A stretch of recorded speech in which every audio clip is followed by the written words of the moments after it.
पारिवारिक समस्या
पंखा बंद कर दीजिए तो भैया। अशरफ भैया, पंखा बंद करवा दीजिए, आवाज आएगा। पंखा को स्विच ऑफ कीजिए।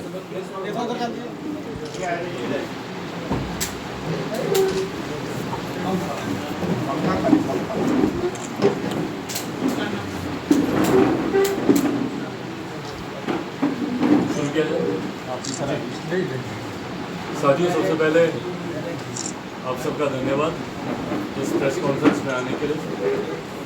आप सब जानते हैं कि 5 जुलाई हमारे नेता, हमारे आदर्श और मेरे पिताजी आदरणीय रामविलास पासवान जी के जन्म दिवस के दिन से हम लोगों ने आशीर्वाद यात्रा की शुरुआत की थी। इस यात्रा की शुरुआत काफ़ी पहले हम लोगों को करनी थी। धन्यवाद यात्रा के तौर पर जिस तरीके से बिहार की एक बड़ी जनसंख्या ने बिहार फर्स्ट, बिहारी फर्स्ट को बिहार विधानसभा चुनाव के दौरान अपना समर्थन दिया था, उसी के बाद हम लोग को एक धन्यवाद यात्रा पर निकलना था। और जिस तरीके से परिस्थितियां रही, मेरे पिताजी का निधन हुआ, कुछ समय परिवार के साथ ज़रूरी था, उसके बाद कोरोना, और उसके बाद मेरी खुद की तबीयत थोड़ी ख़राब हो गई थी काफ़ी समय तक। तो उसके और उस बीच में जिस तरीके से ये पार्टी परिवार को लेकर पूरा घटना चक्र घटा, उसको मैं दोहराना नहीं चाहूँगा, आप सबकी जानकारी में है, पूरा परिपेक्ष क्या हुआ नहीं हुआ। तो उसके बाद हम लोग इस आशीर्वाद यात्रा पर हम लोग निकले। आशीर्वाद यात्रा का लक्ष्य एक जनता के बीच जाकर उनका आशीर्वाद लेना, उनको धन्यवाद करना कि जिस तरीके से 25 लाख लोगों ने बिहार फर्स्ट, बिहारी फर्स्ट को अपना समर्थन दिया पिछले विधानसभा चुनाव में, जिस तरीके से उनका साथ हम लोगों को मिला, और आगामी विधानसभा के चुनाव को लेकर संगठन को और मजबूत करना, संगठन को नए स्वरूप से तैयार करना, ये तमाम प्राथमिकताएं इस आशीर्वाद यात्रा की हैं। एक बात को मैं मजबूती से हम सब मानकर चलते हैं कि बिहार में कभी भी मध्यावधि चुनाव होंगे। ये बात स्पष्ट है कि अगले लोकसभा से बहुत पहले बिहार में विधानसभा के चुनाव होंगे, और उसके मद्देनज़र पार्टी के संगठन को और कैसे मजबूत किया जा सके, बिहार फर्स्ट, बिहारी फर्स्ट को और कैसे मजबूती से जनता तक पहुंचाया जा सके, ये तमाम विषय इस आशीर्वाद यात्रा के तहत हम लोग अपने साथ हम लोग लेकर चल रहे हैं। हमारे नेता आदरणीय रामविलास पासवान जी के जो सपनों का बिहार था, और अंत अपनी अंतिम सांस तक जिस तरीके से Bihar first, Bihari first vision document पर वो काम करते रहे, उसको कैसे हम लोग घर घर तक पहुँचाएँ, हमारे नेता की नीतियों को, उनकी उपलब्धियों को कैसे घर घर तक पहुँचाएँ, ये तमाम बातें इस यात्रा के विषय के साथ जुड़ी हुई हैं। जहाँ हमारे नेता ने 6 प्रधानमंत्रियों के साथ काम किया, तो वहीं आज की तारीख में जब हम लोग देखते हैं कि राशन बांटने की बात जो है, भले वो प्रधानमंत्री गरीब जन कल्याण योजना के माध्यम से हो या खाद्य सुरक्षा कानून के माध्यम से हो, इन दोनों योजनाओं को अपनी अंतिम सांस तक हमारे नेता इस बात के प्रयास में लगे रहे कि कैसे हर घर, हर गाँव, हर घर तक राशन का लाभ उन गरीब वर्ग के लोगों को मिले जो कि अभी भी इस लाभ से वंचित है। तो ये तमाम उनकी बातें जनता तक पहुंचनी चाहिए। आज आप सबके हाथ में जो मोबाइल है, जब दूरसंचार मंत्री थे हमारे नेता, तो उस वक्त उन्होंने इसकी पहल की थी, और उस वक्त उन्होंने एक बयान दिया था कि एक दिन ऐसा आएगा जब मैं बैगन के भाव मोबाइल को बिकवाऊंगा। तो उस वक्त लोग उनकी बातों पर हंसते थे, क्योंकि उन दिनों इनकमिंग कॉल भी जब आप करते थे तो आपको उसका भी पैसा देना पड़ता था 30 या 32 रुपया। तो सब लोग कहते थे कि जब इनकमिंग का पैसा लगता है तो गरीब लोगों के हाथ में मोबाइल पहुँचे, ये संभव नहीं हो पाएगा। पर बहरहाल आज मुझे खुशी है कि हमारे नेता का वो सपना भी पूरा हुआ। तो तमाम जितनी उनकी उपलब्धियाँ रही हैं, तमाम उनकी जितनी नीतियाँ रही हैं, ये जनता तक पहुँचे। Bihar first, Bihari first vision document हम लोग का जनता तक पहुँचे। इस उद्देश्य के साथ हम लोगों ने इस आशीर्वाद यात्रा की शुरुआत की है। आशीर्वाद यात्रा बिहार के हर एक ज़िले से होती हुई इसका समापन हम लोग पटना में नेशनल काउंसिल की बैठक के साथ करेंगे। नेशनल काउंसिल लोक जनशक्ति पार्टी की सबसे बड़ी बॉडी है, जिसमें न सिर्फ बिहार प्रदेश के बल्कि देश भर के जितने हमारे जिला अध्यक्ष हैं, जितने हमारे प्रकोष्ठों के अध्यक्ष हैं, जितने हमारे पंचायतों के अध्यक्ष हैं, राष्ट्रीय स्तर से लेकर पंचायत स्तर के जितने भी हमारे पदाधिकारी हैं, देश के किसी भी कोने के हों, उनको मिला करके नेशनल काउंसिल बनती है। उस नेशनल काउंसिल की बैठक के साथ इस आशीर्वाद यात्रा का समापन होगा। आप सब जानते हैं कि दिल्ली में इस हफ्ते से पार्लियामेंट की शुरुआत हो रही है। मंडे से सत्र शुरू होगा, तो मंडे से थर्सडे तक पार्लियामेंट में अपना समय देने के बाद शुक्रवार, शनिवार और रविवार के दिन ये यात्रा इसी तरीके से हर एक चरण में जैसे आगे बढ़ रही है। आज उसी क्रम में हम लोग कटिहार आए हुए हैं, कल पूर्णिया का कार्यक्रम है। अगले फेज़ में भी इसी तरीके से, अगर मेरी जानकारी सही है तो प्रदेश के लोग गया, जहानाबाद, इन जिलों का कार्यक्रम अगले हफ्ते के लिए बन रहा है। पिछले हफ्ते आप सबने देखा हाजीपुर से हमने शुरुआत की, समस्तीपुर से होती हुई बेगूसराय और खगड़िया ये यात्रा गई। और ये मुझे कहने की ज़रूरत नहीं है, आप सब मुझे टोकिएगा अगर मैं ज़्यादा भारी भरकम शब्दों का इस्तेमाल करूँ। मुझे लगता है कि जो एक अपार जन समर्थन, जिसे आप लोग जन सैलाब भी कह सकते हैं, जिस तरीके से मेरी इस यात्रा को मिल रहा है, आज भी अगर आप देखें तो नौगछिया से लेकर यहाँ तक, उससे पहले खगड़िया, बेगूसराय में भी जगह जगह पर उसी तरीके से स्वागत कार्यक्रम रहे, बट नौगछिया से लेकर यहाँ तक जिस तरीके से एक अपार जन सैलाब देखने को मिला, वो दिन दूर नहीं है जब आने वाले दिनों में लोक जनशक्ति पार्टी बिहार की सबसे बड़ी पार्टी में से एक होगी, सबसे बड़ी राजनीतिक दल में से एक होगा।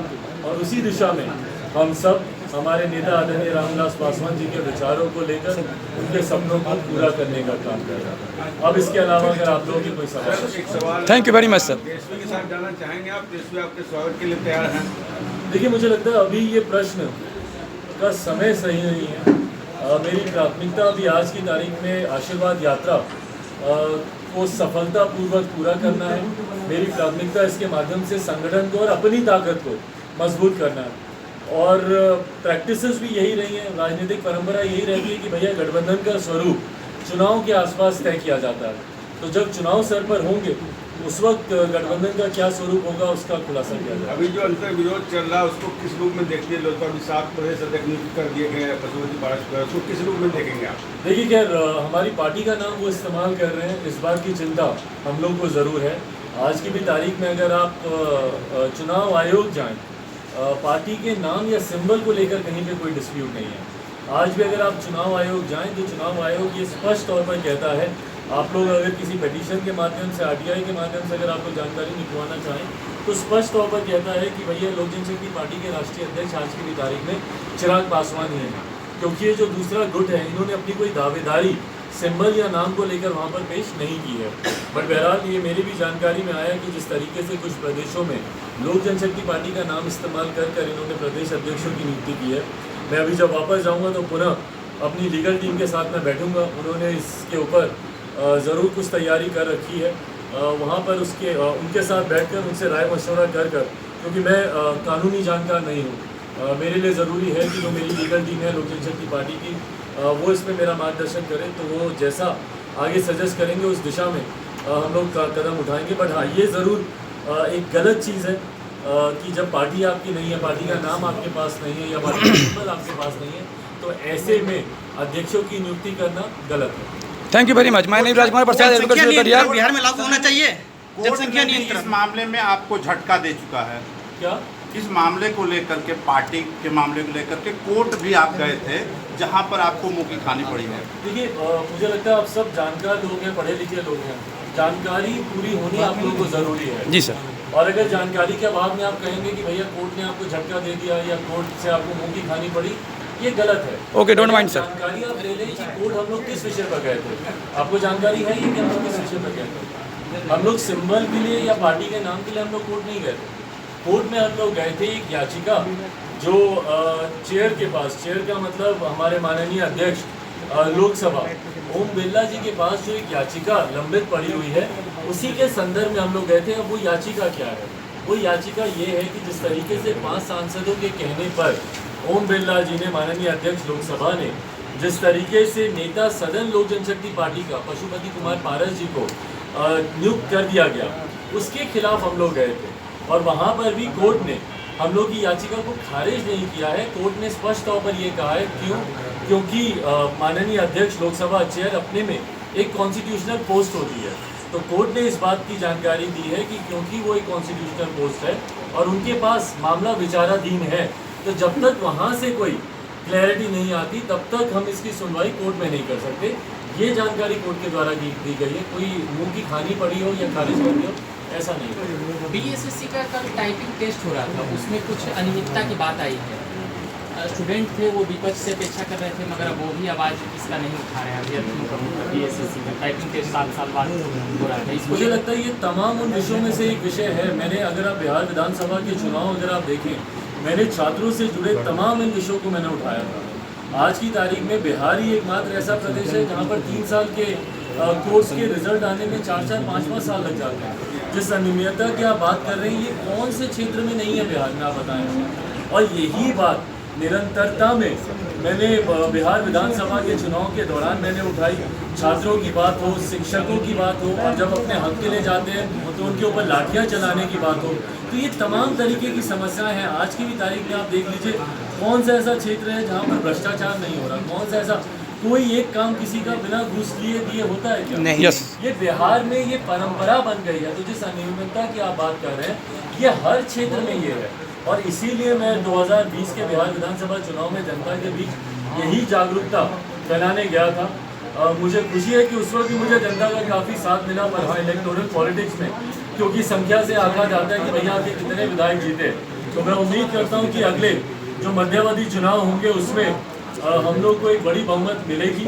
और ये जितनी इस तरीके की समस्या चल रही है, कितने बच्चे हैं जो हम लोग के पास आकर बोलते हैं कि भैया हम लोग स्पोर्ट्स से जुड़ना चाहते हैं। क्या अवसर प्रदान करता है हमारा प्रदेश खेल से जुड़ने वाले बच्चों को लेकर? हरियाणा आप देख लीजिए, छोटा सा प्रदेश है, पर वहाँ पर खेल कूद को लेकर अपार संभावनाएं हैं। वहीं हमारा प्रदेश आप देख लीजिए, ना आपके पास ज़मीन की कमी, ना आपके पास अच्छे खिलाड़ियों की कमी, पर फिर भी राष्ट्रीय या अंतर्राष्ट्रीय स्तर तो आप भूल ही जाइए, ना के बराबर बिहार प्रदेश से जाने वाले ऐसे खिलाड़ी हैं जो बिहार को रिप्रेजेंट करें वहाँ पर। राष्ट्रीय स्तर पर भी आप देखिए कि किस तरीके से उनको कठिनाइयों का सामना करना पड़ता है, उनको वो सुविधाएं नहीं मिलती। और बेरोजगारी तो हमारे प्रदेश में सबसे बड़ा ज्वलंत मुद्दा बना हुआ है ही। जो सरकार आज चुनकर आई है, इन्होंने भी कई लाख नौकरियों का वादा किया था, भगवान जाने कि वो नौकरियाँ कहाँ, और वो नौकरियाँ लाएंगे कहाँ से? मैं जानना चाहता हूँ हमारे मुख्यमंत्री नीतीश कुमार जी के पास वो रोड मैप है कहाँ? जो मुख्यमंत्री खुद कहते हैं कि भैया मेरा प्रदेश वाटर लॉक्ड है, हम यहाँ पर हम रोजगार उत्पन्न नहीं कर सकते। तो जब तक आप काम नहीं करेंगे, आप आईटी सेक्टर्स के बारे में आप चर्चा नहीं करेंगे, सिंगल विंडो क्लियरेंसेस की आप बात नहीं करेंगे, टूरिज्म को आप प्रमोट नहीं करेंगे, स्पोर्ट्स सेक्टर को आप प्रमोट नहीं करेंगे, एजुकेशनल हब की आप बात नहीं करेंगे, तब तक प्रदेश वैसा ही रहेगा जैसा पिछले 15 सालों से। तो ये जो बातें आपने कही, ये हम लोग के लिए चिंता का विषय है। हम लोगों ने चुनाव में भी उठाया था और उसी का ही बदला नीतीश कुमार जी